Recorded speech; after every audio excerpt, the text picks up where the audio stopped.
Comme vous avez pu constater, nous nous préparons à accueillir tout à l'heure une importante délégation conduite par le président de la République, son Excellence M. Ismaïl Omar Guelleh, qui prendra part à la 38e session ordinaire de la conférence des chefs d'État et de gouvernement de l'Union africaine, prévue ici à Addis Abeba, comme vous l'avez dit, les 15 et 16 février 2025. Au cours donc de ce sommet, les chefs d'État et de gouvernement de l'Union africaine passeront en revue un certain nombre de questions, à l'instar de la réforme institutionnelle de l'Union africaine, le rapport d'étape de la zone de libre-échange continentale africaine, appelée ZLECAf, ou encore l'état de la paix et de la sécurité sur notre continent, pour ne citer que cela.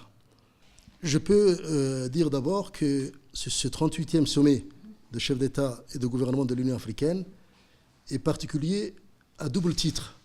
D'abord pour l'organisation de l'Union africaine, car comme il en est de coutume, tous les 4 ans, il procédera à l'élection du nouveau leadership de la Commission de l'Union africaine, qui est composée de la présidence, de la vice-présidence et de 6 commissaires. Et avec la réforme de l'institution de l'Union africaine de 2018, qui a réduit la taille de ce leadership de 10 à 8, les régions dont proviennent la présidence et la vice-présidence n'ont pas d'autres représentants au sein de ce leadership.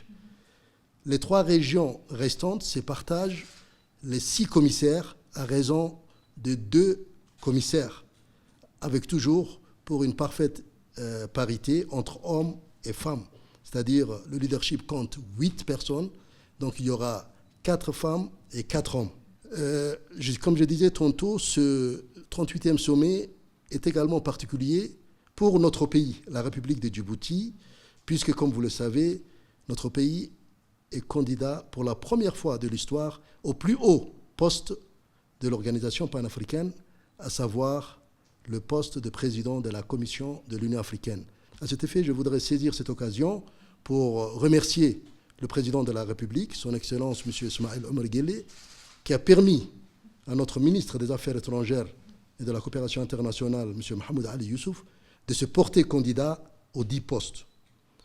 Le ministre candidat est une personnalité de conviction, au fait des enjeux et des réalités de l'Union africaine, et qui a une vision claire et déterminée pour l'avenir de l'Union africaine.